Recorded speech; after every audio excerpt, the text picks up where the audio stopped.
I'm Hillary Havens in the English department and the director of the graduate program and the certificate program in digital humanities, for those of you who don't know me. I will have more to say at the formal talk this afternoon, but I'm very pleased to introduce Dr. Laura Mandell, who's a professor in the Department of English and the director of the Center of Digital Humanities Research, which is abbreviated as CODER. I love that abbreviation, at Texas A&M University. And I've known Laura through her technical work on the Mariah Edgeworth Letters Project, or MELP, and I'm one of the editors of that too. Laura wears many hats. She is the principal or co-principal investigator on several projects, notably the early modern OCR project. And this is a project concerned with improving OCR for early modern and 18th century texts via high performance and cluster computing. And this is how databases like ECHO and EBO get better. She's the project director of the Poetess Archive, the acquisitions editor of 18th Connect, and the director of the Advanced Research Consortium, ARC. And one of the things we can possibly ask her about today is her incredible grant track record. She is the principal or co-principal investigator of several six-figure grants from institutions like the National Endowment of the Humanities, the Modern Language Association, the Andrew W. Mellon Foundation, and the Social Sciences and Humanities Research Council of Canada, SSHRC. And she's the author of two books, Misogynist Economies, The Business of Literature in 18th Century Britain, and Breaking the Book, Print Humanities in the Digital Age. And she's currently at work on a text mining project to discover emergent genders in essays and novels comprising the feminist controversy debates in England. And this project shows the more inclusive possibilities afforded by digital media. Okay, I'll just give a little presentation here. Let me share my screen. And you should see a PowerPoint here. And I'm not going to go over this in a huge amount of detail, but just to give you a sense of what we do. So here is our website, the CODER website. And when you get there, you can find our projects and the grant funding we offer to people at Texas A&M. Our lab is what we call the Humanities Visualization Space. And it's just this huge screen. But it's got touch capacity. The person you see here is Heather Wolf from the Folger Library, and she's expanding a recipe manuscript, an early modern recipe manuscript. And because she was able to do it on this big screen, she was able to read what was under the crossout in this recipe. And you know, that's what we wanted it for. Now, you may say, well, this is not such a spectacular lab, but let me explain. First of all, it is one of the biggest touchscreen installations. In other words, she can touch the screen and make things zoom in and out. We couldn't actually get the manufacturer of the screens to install them for this. What we had to do was get some undergrad engineering students. I know the engineering department has a non-humanities representative here. Get some engineering students to build the frame. And they built this frame. It has to have lasers in it because it tells from the laser lights where you're touching on the screens. They had to make it very precise and set it up. And they did that. When I first got here, I had a certain amount of money to start a lab. And so that was in 2011. And what I thought to myself in 2011 was, Google has digitized 25 million books. We are going to have to not read them, and not just crunch them, but visualize results. And these visualizations, if they're worth their salt, are going to be very high dimensional. In other words, you're going to want to look at lots of different features of your textual data sets. And if you do that on a little screen, you can do it, but it's a hairball and you have to kind of pry it apart. Whereas when you're on a big screen, it can just be all out there. You can have several people collaborating, each person touching something. And I have taught classes in here where we do that. It's not primarily a classroom, but it does change the dynamic of the kind of learning that's going on. We have a digital humanities certificate. This was here when I got here. It was one of the first digital humanities certificates, and it's thanks to the College of Engineering the School of Engineering, the Department of Computer Science and Engineering. They started it very early. They have a Center for the Study of Digital Libraries, which is computer scientists working on natural language data or language data. And so they started it. And my associate director, Daniel Schwartz, keeps it up and has to go through all of the sort of calisthenics we have to do for assessment and such. We also started a class called Programming for Humanists, which is a webinar. It's every Friday from 10 to 12, 9 to 11, but we are not 10 to 12 Eastern, but we are not running it this semester because of the loss of the program coordinator. But it's quite a popular class, and we teach digital edition making, and we teach Python programming. Digital editions in the fall and Python in the spring. We started with the Texas A&M University Press, a book series called Coding for Humanists, and we have 2 books out in that, Drupal, XQuery, and we're now working on 2 more, one on MySQL databases and one on XSLT. We have a little video that tells you about our college, and then it tells you about our center, and it was made by the College of Liberal Arts.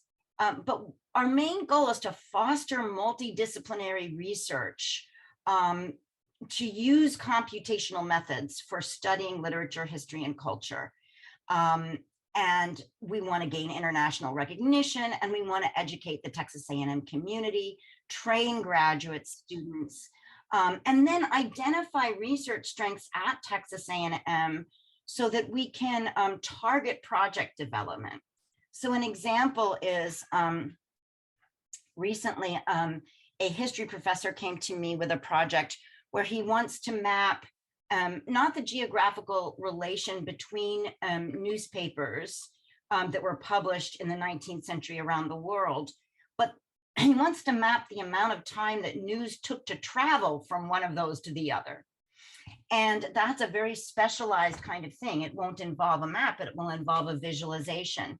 I think it's a very strong research proposal, and I think he's going to be able to get grants. So we're working with him on that. We partly work with people by giving them grant money to do certain things. And I'll show you what those grants are.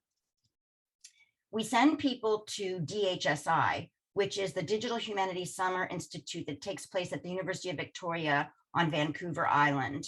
We are members of that group, and so we get 5 free tuitions, and we send usually 5 graduate students and 5 faculty each year to that summer school. The seed grants allow people collaborating in multiple disciplines to get together and discuss a grant project and try to write a grant. The most recent one, which I love, is a course on how to build a program in narrative and digital technology that will meet the needs of both the communications department in terms of analyzing video games and the visualization department in terms of developing video games. And you'll see that intersection of critique and making all the time when you run a digital humanities center. Those are the people you want to get together, because the critiquers need to know what's possible before they start critiquing, and the builders need to know critique before they start building. So you get them together and it really works. We have project development grants, which are larger. Summer technical assistance grants, I think, is the real boon. Project development grants are for individual projects, which I think is obvious from the title. Summer technical assistance grants are something we developed. We had to use some of the money that's slated for faculty to get money from us toward building an infrastructure that's capable of hosting their projects. So every time we took $10,000 out of that faculty funding, we bought a server. We now have 9 servers. Some of them were purchased by grants and some of them other ways, which makes this very robust backup system and is able to host everything we need to do. We have a half-time sysadmin that we negotiated through the college and a full-time programmer.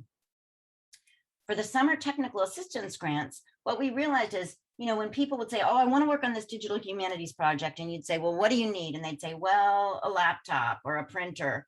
Well, no, you don't need that. You can get that from the university, and you probably already have it. What you need is our time. You need our help and our time. So what we do is we say, okay, we spent $10,000 this year on replacing servers. What we're going to do is we're going to, over the summer, work $10,000 worth of hours for faculty. I mean, it's not that precise, but it's pretty close. So faculty submit information about their projects and ask for assistance, whether it be building a database, writing a grant, coding in TEI, whatever it is. And we select the staff members who can help those people and allot hours to work with them. It's really good for faculty because if they know they have need to consult on writing a grant for 40 hours and they've got the whole summer, they can either just meet with me for a week and work on writing the grant, 8 hours a day. And then they don't have to feel like, oh, I'm wasting her time. I'm asking so many questions. I'm trying to rewrite so many things. No, because it's allotted for you. That time is allotted for you. And I will work with you during that time. And my programmer as well. So then we have, I don't know what programming and infrastructure support grants are. I don't remember. I'm so sorry. Digital Humanities co-sponsorship. I think both of these are just so that we can give money to events on campus. So I wanted to just talk about, I told you already about our lab, the Humanities Visualization Space, and we have online forms so that you can schedule when to use the lab. And we've had everybody from generative artists trying to create art on a screen to MA students doing their master's thesis in performance studies to people working on text mining projects who all want to work together. So we have gotten a lot of external funding, and I can talk more about that if people are interested. The most recent, the oldest one is the Early Modern OCR project, for which we got $750,000. And that was from the Mellon Foundation. And it's taking all of the images in EBO and ECHO and trying to make text that is not transcribed, that is correct out of it, which is very difficult for any literature or history published before 1830, before print became mathematically precise, but also for especially humanities objects, which were microfilmed, and then the microfilm was digitized, and the resolution of the images is so low, and that's what we have with EBO and ECHO. One of our signature projects is Syriaca.org. And it's an amazing resource for people who are studying ancient and medieval literature. And I won't talk about that much. Another signature project is the Advanced Research Consortium. And this I will talk a little bit about today at the talk. But through that, we've gotten grants from the Mellon Foundation. And then most recently, a SSHRC partnership grant. Actually, no. Not a SSHRC partnership grant, shoot, what's it called? Canadian, Canadian, oh, I can't remember, Foundation. Canadian Foundation for Innovation. There are a huge number of acronyms in DH, and translating them isn't always, especially if you're a little bit senile. The Canadian Foundation for Innovation gave this group $5 million. And let me explain to you why. What they are trying to do is to build a cultural data set of all the texts that we care about that is capable of participating in, that is capable of talking to the kinds of algorithms that pull information into Google search and into Wikipedia. So that when you look at a knowledge box about William Shakespeare, something that has been produced by scholars, some information is available via that knowledge box in Google or Wikipedia. So this is a way of getting scholarly knowledge back into the stratosphere of the World Wide Web of information. We created for ARC a visualization so that you could see our whole catalog called Big Diva. And Big Diva is, we can show it on the big screen. There I am before I had to cut my own hair because of lockdown. It looked better. And at any rate, there's the big screen and you're seeing Big Diva on it. It's a search engine that allows you to search all metadata for scholarly digital projects that have been peer reviewed, that are considered scholarly quality by scholars. We also recently got a grant from the Modern Language Association to create an edition of the new Very Orum Shakespeare. This was an incredibly exciting project. You'd think, oh, really? Edition building? That's what we focus on. We focus on edition building and using textual data from editions to perform research, so data crunching of textual editions. The new Very Orum Shakespeare was exciting because I don't know why that's in there, I forget. But you can see what's so exciting about this is here is one of the print books that MLA produced of the Very Orum edition of The Winter's Tale. It's huge. And what's exciting about this is a Very Orum edition. I don't know how much you know about reading those, but print does not really afford a Very Orum edition. In other words, there are certain things that print does really well.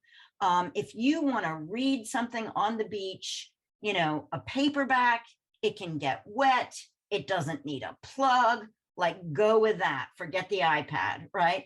But if you want to immediately see the difference between various editions of Shakespeare's works, using that book is going to take translating a whole bunch of things in your head, never seeing the complete result, but being able to take notes on the results.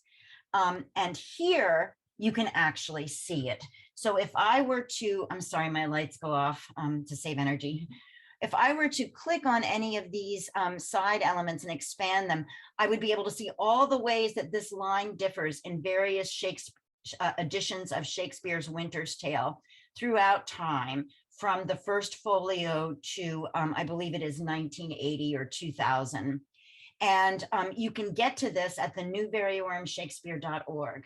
What was most exciting, and I hope you'll agree with me, is that this interface is beautiful, as well as affording what you need to be able to do in an edition. We've got the Very Orum editions, we've got the various readings here, the commentary notes here, appendices and all kinds of things.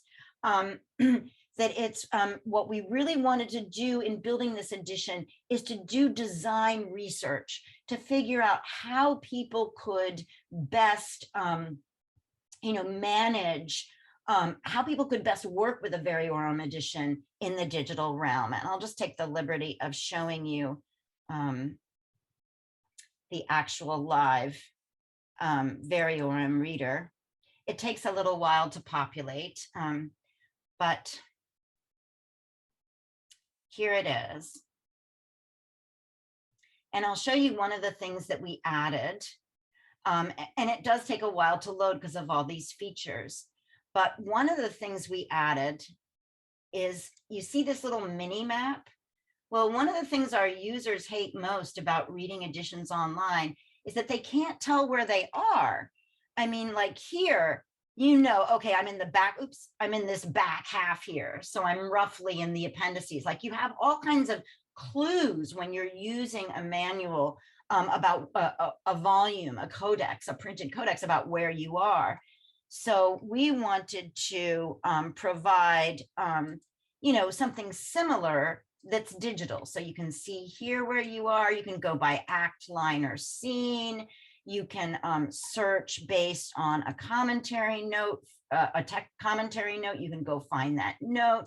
You can look at the references in the note. You can look at the other notes. You can look at bibliographical references and pin these all over. So it's really an attempt to I don't know if you remember this, those of you who are early modern scholars will, that there's a moment, and people dated around 1730, when print stops trying to imitate handwriting.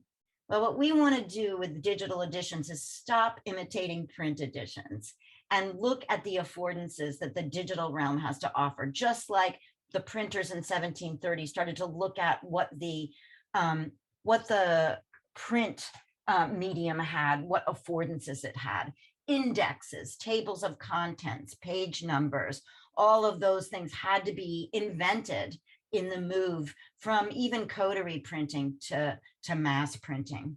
So I just wanted to kind of give you an overview. Let me make sure that that's, oh, I was going to show you one last thing.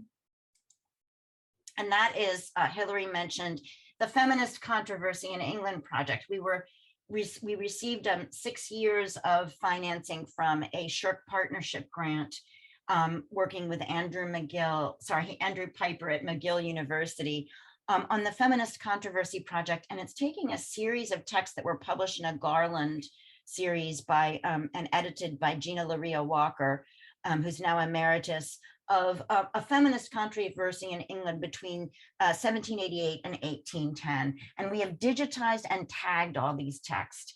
And we're going to start doing some machine learning experiments on them. So that's just kind of an overview of what we do. I will stop sharing my screen right now and just see if there are any questions of like how we got to where we are, what, anything about any of the projects, anything. So.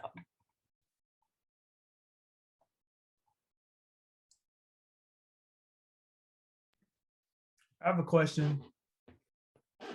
First of all, thank you for your presentation. It's really, really helpful and exciting to hear about the work. I noted the collaboration that I'm involved with. I just realized that the other historian that I'm working with, she just took a position at Texas A&M. So I just texted her and I was like, the conversations we've been having, your university is pretty much already on it. So let's figure out what you can do so that we can move forward. So Brandon, that's great. Can you tell me her name just really quickly? Yes, Shanette Garrett Scott. She's in the history department. She wrote a book called Banking on Black women in U.S. finance before the New Deal. Oh, cool. Thank you. Yep. So my question is also what advice do you have for faculty members who they have projects with the university, but they also are working with outside entities such as a nonprofit organization? Part of my, I guess, concern, if you will, is when I seek funding within my university and outside, how does that look from the university standpoint to be collaborating with a nonprofit, and what kind of things should I be concerned about in that? Because universities are interested in maintaining the integrity of the projects. If they're collaborating officially, they've already been collaborating with like the University of Kansas, University of Michigan, and NC State University. So that relationship is already there. But if you could maybe speak to what we should be thinking about along those lines. Well, that's great. I do think that both the Mellon Foundation and NEH are very interested in universities, and the Ford Foundation, very interested in universities collaborating with NGOs or nonprofit organizations and bringing the community into the work that is done at the university. So I think you've got a grant writing gold mine there. There are some incredibly wonderful projects that are doing that. The one that I know of from here at Texas A&M is the Freedom Colonies Project by Andrea Roberts. And she's in architecture and urban planning. But it's basically locating all of the freedom colonies in Texas. These were Black communities that came into existence right after Juneteenth, right after everybody knew in Texas, which was a few years delayed, that there had been the Emancipation Proclamation. And so these communities, some of them are gone now, and there are churches where people that founded the community were married, and they're all marked on this map, and the community is contributing. These are precisely the kinds of projects we need to be doing to make, I think, DH centers relevant to the community. And so I think you have a really, I would say you have a really good shot at getting especially Mellon money, which is non-trivial. And I'd be happy to consult with your colleague here about such an application. I kind of do look at projects like that a little bit, first, how can I get you funded? And otherwise, I think the protocols of working with communities are well established with community groups, and you just follow the lead of those other universities doing it. But I'm always going to my sponsored research services office and saying, okay, now I've got a complicated one for you. Now we've got to give a subaward to, a nonprofit that's not a university. And they say, okay, and they figure it out. So just keep pushing. Yeah. Laura, can I ask you an institutional question? So we're working with Mellon on a Mellon initiative right now through the Office of Research to bring Mellon to UT. Mellon has not funded anything at UT for close to 15 years. And so we've been working all year to kind of find out all we can about Mellon. And you're right, Brandon's project would be absolutely what Mellon would be looking at right now. But how would that work institutionally? Like if he worked with your Humanities Center or your center, and also through my center at UT or through our Mellon project at UT, how would that work? So, it works in, I'm sorry, I'm just going to try to turn on my lights because I look like a ghost. Sorry. Ours do the same thing, so don't worry about it. I think it's great for the environment. I just wish it, counted as moving to sit here. But at any rate, yes, that is precisely, I think, what you should be going for institutionally, is gathering together projects like Brandon's, and saying, this is what we'll be supporting in our first round or whatever. I think what could happen is UT could apply for a Mellon Foundation grant to start a center, or however they're imagining it. Then say that Brandon wants to work with his colleague who's now here at Texas A&M, and they want our help as well. We would be a subaward or a subcontractor or a participating party. So you would get that big grant from the Mellon Foundation, and then if Coder needs to have $7,000 for undergraduate researchers to transcribe, a ledger. So then we would take that money, but it's great to collaborate with other places, especially places who are established, or say, you wanted to collaborate with the universities that have already forged relationships with these nonprofits. That's good. It's all good. It all just strengthens your case. Yeah, I totally agree. Totally agree. Any other questions? Yes, Hillary.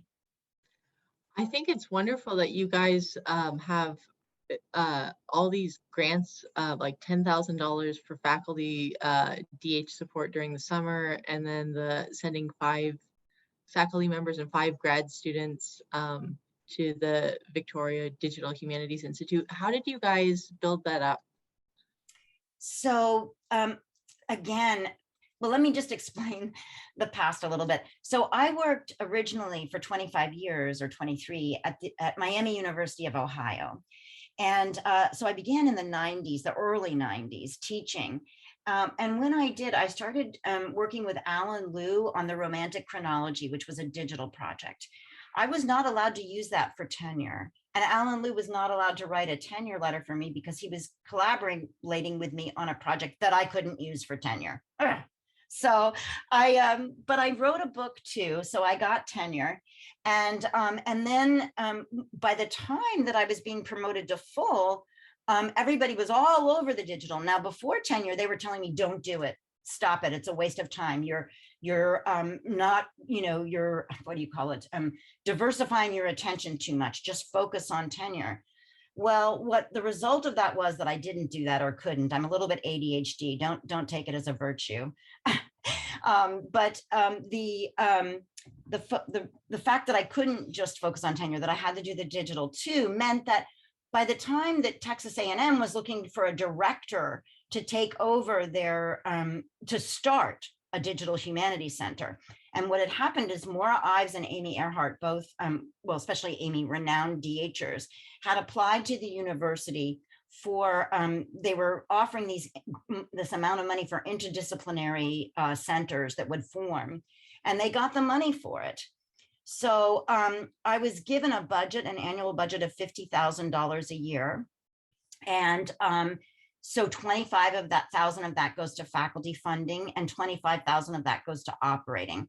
As I said, I was given salary for a programmer, salary for an administrator. My salary was given to whichever college hosted it, and some money for an associate director. So I didn't have to do all those things that you usually have to do when starting a center. But I will tell you this, when I went to interview for this job, I was the 7th candidate, and the other 6 were male, Canadian, and much older than I was. Well, why? Because in Canada, it is accepted for an undergraduate professor that it really improves their tenure case if they get a grant, right? And in the US, you couldn't get a grant. Like the odds of getting a grant from NEH for traditional researchers are next to nothing. Well, in Canada, that's not true. Sure, you can get grants. And then the digital became one way to do it. So all these people started doing the digital when they were pre-tenure because they could get grants and that would help their tenure case. So there are lots of digital humanists in Canada who also are full professors. Those are difficult to find in the US. I mean, there are, but not, there are more now, but not when I was doing it.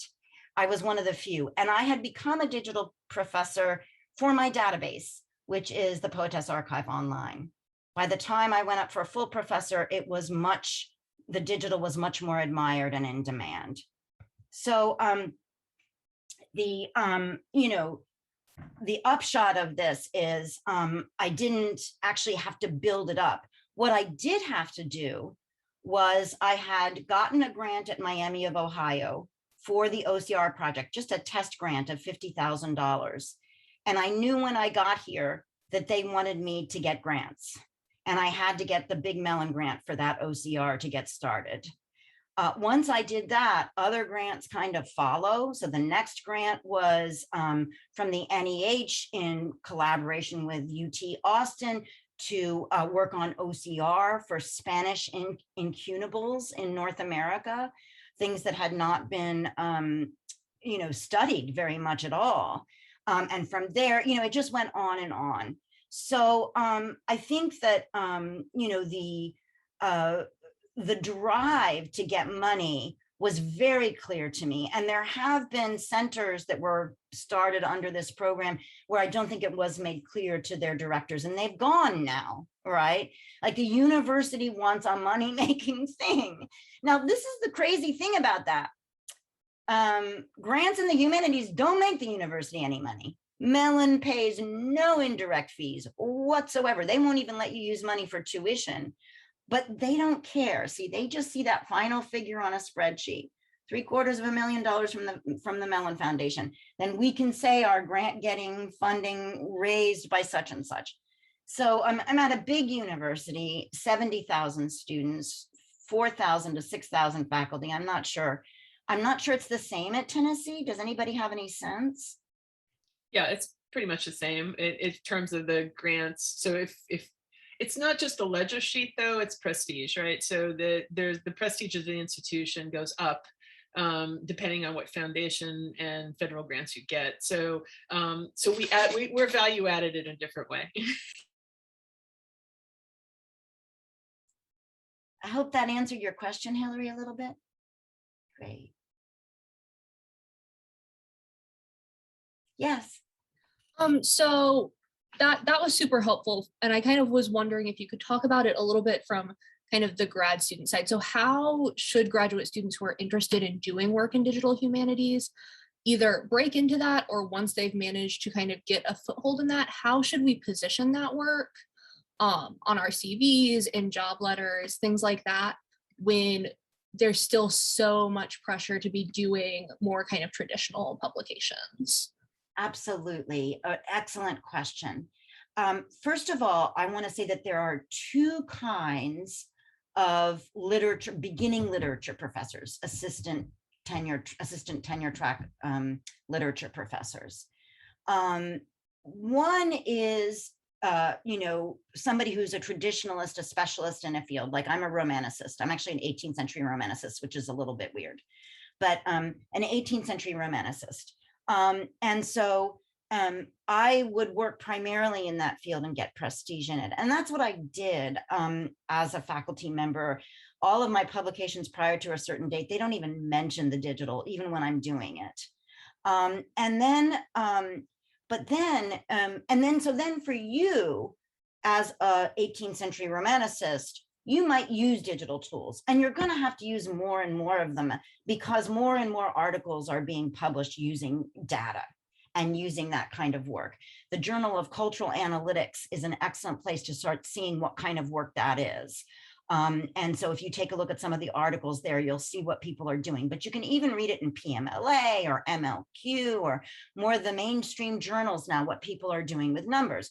So eventually we're all just going to have a certain kind of numerical literacy in order to be able to understand the articles we read and to be able to do some of that work. And you don't have to learn huge amounts to do some of that work. In fact, you can collaborate and hire people, including graduate students. The other kind of assistant professor tenure track, I would say, and also not assistant professor, but somebody working at a university, is somebody who identifies as a digital humanist. And a digital humanist has a humanities background in some field, but focuses primarily on the digital. Like that's what they're doing. They want to run a DH center. They want to collaborate on DH projects. They're data crunchers. They're programmers. So I remember the day that I realized I was not an 18th century romanicist who just kind of dabbled in the digital humanities, that I was actually a digital humanist, that I had crossed over. I said, it's a sad day. And my friend Jeffrey Rockwell said, no, it's a happy day. So he's a digital humanist, and I was a literature professor watching myself fall to the dark side, as they call it. So I deal with graduate students of both kinds, and my center does. The way for a graduate student to become defined as a primarily literature scholar with a literacy in numbers is to just work on a project as part of your work study, whatever work study you have to do. It's not called that for graduate school, but as part of your assistantship, work on a project. Now, the problem with this is that people who want that credential of, 18th century scholar with DH will come to me begging me to hire them and let them volunteer so that they can have that on their CV. I will not do that without paying people. So I insist on that. So the volunteer most recently I had who wanted to work on the Poetess Archive, I let her work on it, but I just paid her. I have to have the money before I do that. But faculty having DH projects that then you could work on, for credit for an independent study or for money, whether if the faculty faculty member has money, either way. And it goes on your record and it gives you some experience. That's great. And now you can say on your CV without qualm, I'm an 18th century romanicist with digital humanities. However, if you want to be a digital humanist, that's a little different. And in that case, I would recommend, and there are 2 PhD programs at King's College London. There's master's programs in DH all over. We're behind in just having a DH certificate. but we're ahead in having experience for graduate students because we are able to hire them on so many of our grant funded projects. And I hire them to be project managers. I hire them to take it over. And let me tell you the effect of that, if I could, just briefly, because it's changed my life in a really fundamental way. First of all, graduate students are sometimes really upset about having to do DH to get a job. And I had a student who was an early modern scholar who could not get a job, despite the fact that people who interviewed him, from major schools said, oh, by the way, I loved your writing sample. Like everything was there. There were just too many people. He couldn't get a job. So I told him, you need to really work on becoming a digital humanist and to book yourself as a digital humanist. And he cried in my office because, he'd identified with professors of early modern studies. And now I was telling him, you can't do that anymore, right? But this is after 4 really depressing years on the job market, like enough, And I backed off and I was like, no, you don't, do whatever you want. But he realized I was right. He got a job as at first funded by the Mellon Foundation to manage the Digital Humanities Center that they were developing for the 5 schools in Ohio. I spoke with somebody at the University of Pennsylvania. They asked me about him. They offered him a job to run the Digital Humanities Lab at the University of Pennsylvania, this man who couldn't get a job. Now, he didn't take it, for which I could kill him, but that is the only time in my life that I have ever been able to get a phone call and convince somebody to hire one of my students. Everything else is a crapshoot, right? You write letters of recommendation, you contact faculty at that university, but with the digital humanities, I have power to get them jobs. I have gotten one postdoc a tenure track job in digital humanities at the University of Glasgow. Jake, who I mentioned, is now the position has evolved to permanent for digital humanities director for 5 colleges, not just Mellon funded. I have 2 graduate students working with me now, both of whom have decided, and I've had 3 total, all of whom decided that they'd rather be involved in DH than seek a tenure track position. They just like the work better. They like the working on projects. So they're not going to seek tenure track, and they're going to get good jobs. They're going to get good jobs that may be funded on soft money. But one of our DH colleagues, Amanda French, who has gone from working on grant to grant to grant, says you get to live where you want to, and you get more experience with every grant. So you get more skills, so you get more offers, and your salary goes up. So it's a whole different scene, but it's some that people choose. I don't think anybody should do it who doesn't choose it. And that's what was wrong with me telling this poor young man, you've just got to book yourself as DH. And he didn't want to. And, if the world were a better place, he wouldn't have to. He could have kept going the route he was going, but it's not. And I got him a job and a livelihood. And even more prestige if he had wanted it, to get a job from the University of Pennsylvania. Yes. Monica. Yes, hi. Thank you, Laura. This is very interesting to me what you're saying, and I think it's really interesting that your students are, at least some of them, are taking that option of going outside of academia to use the skills that they've learned with you and in your program to go outside and find really fantastic jobs, even if they, for reasons that are hard to imagine, don't take them. Like your student who got the job at Penn. But I think there's another piece of this which I think is interesting. And I don't know if there's a difference, let's say, between history and the languages, or between history and English. But in our experience hiring, it's been the case that reading the file of someone who has an expressly digital humanities background in history, the issue is often when you're reading the file that nobody can figure out what field the person's in. So they might talk about a geography or a time period, but they don't have any grounding in a field in the way that's necessary for a hiring committee to translate what this person's doing into what we are doing, right? So you just skip that file and move on to the next one where somebody is actually in a field and can converse with you about what they do, because that's not always the case, right? So I just wondered if you could say something about what, you know, if what I just said maybe doesn't make sense to you, or maybe it does, I don't know. I'd just be interested to hear your thoughts about it. Oh, it really does make sense. And I do think history is quite different. I think there's an article by Matt Kirschenbaum in one of the first debates in digital humanities volumes called what is digital humanities and what's it doing in English departments, right?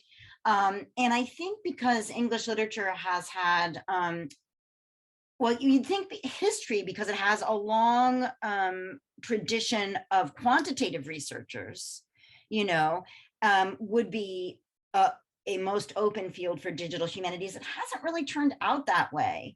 And literature, who has a long tradition of editing, is more open. I think digital editions are recognizable in the ways that databases aren't, et cetera, et cetera. But it is really interesting. And I think you do need to be able to, well, I'll just say this. Our history department is having the hardest time converting their tenure requirements to something that recognizes the digital. My colleague, my associate director, is from history. He's gotten 3 NEH grants. The last one was $350,000. They don't count for anything. Not promotion to associate, not promotion to full, nothing. And in history, one of the most successful digital humanities centers is, I forget what it's called, but it's at the University of Nebraska. And the University of Nebraska Digital Humanities Center hired an historian to do digital humanities. So it's got joint faculty, right? So it's not like an historian who's going to be doing some digital humanities. It's a digital humanities person who's going to be doing some history. They were able to hire them. And then, just as you said, you know, Monica, the discipline of history didn't know how to talk to this person, so they couldn't tenure him. They're like, I don't know what he's doing, right? So well, their skills don't match our skills. The things that we understand to be the skills that are necessary to do our work, the conversations that we have, and those skills don't interact very well with each other. And I think there's a bunch of very disciplinary specific reasons for that. But anyway, I'm very interested to hear you talk about it. Thank you. You know, this is a great conversation. It's so true. It's really true. And I think, you know, these are all what we're experiencing, I feel like, is multiple aporia in institutions and in resources as we shift to a digital infrastructure, from a primarily print to a primarily digital infrastructure at universities. And it's going to happen in all different fields in all different ways. But the digital humanities centers are really confronting those aporia in a big way. I mean, so I tell my students, if you get a job to run a digital humanities center, because I mean, see, this was the problem why they had to hire me. I was already a full professor. Like, I couldn't go up for full professor in English and get it, right? So I was already a full professor, so they didn't have to worry about that. And when you hire somebody who's a digital humanist, and say you have a program that has, you know, faculty that are half, say, history and half digital humanities, which would be ideal. I say to my students, if you're offered a job like that, get written in the letter what counts for tenure. Get it written in the letter, because I am absolutely sure that that history professor at Nebraska did everything they were supposed to do as a digital humanities professor, and the history professors couldn't make head or tail of it. That's an institutional problem that they have to take care of, but so that the burden doesn't fall on you, so that you're not the victim, make it written in your letter, you know. But it's a very difficult moment, and it's a moment when history evaluations need to be revised. I frankly think that we just need a team of experts who say to us, this geographic reference work is the equivalent of 2 books on, you know, migrations of Union soldiers, something like that. I mean, it would never be 2 books, 3 articles, you know, 1.5 books, whatever. You need people who can make those equivalences for you until we can get until we adjust to the new world, the new infrastructure. Yeah, Laura, I'm going to jump in because I'm finding this fascinating. It's one of the things we're investing in, right? Is we have to educate the professoriate at our own institution, right, about what constitutes work, right? And that is not a rejection of the old models of work. And that's what's really, or the old disciplinary definitions of what constitutes, research in that field. It is an add-on, right? So that and you have to keep making that, that argument again and again and again. I'm thinking, like you said, about when you first started, about people discouraging you as a faculty member from doing DH work. Well, one of the reasons for that is because I'm your age, and I think I remember when we started out with this, you had to do the coding yourself, right? Like, and people would get, I know people whose careers stalled, just ended, because instead of writing the book they were supposed to be writing, they were learning the code to get to the book for like 10 years, right? They couldn't, and the code kept changing, so they had to keep, and now we've entered this moment of teams-based research where you just don't have to do that anymore, but it took a long time. And now we have to teach people what teams-based research is, right? And this is really helping. So I think with that, we should probably yeah, wrap up. on that note. But I mean, Laura, I think this is a perfect way of characterizing the fear and the sort of distrust I think a lot of faculty members have towards the DH, that we're going to steal their pie, but we're not. We're just going to make a bigger one.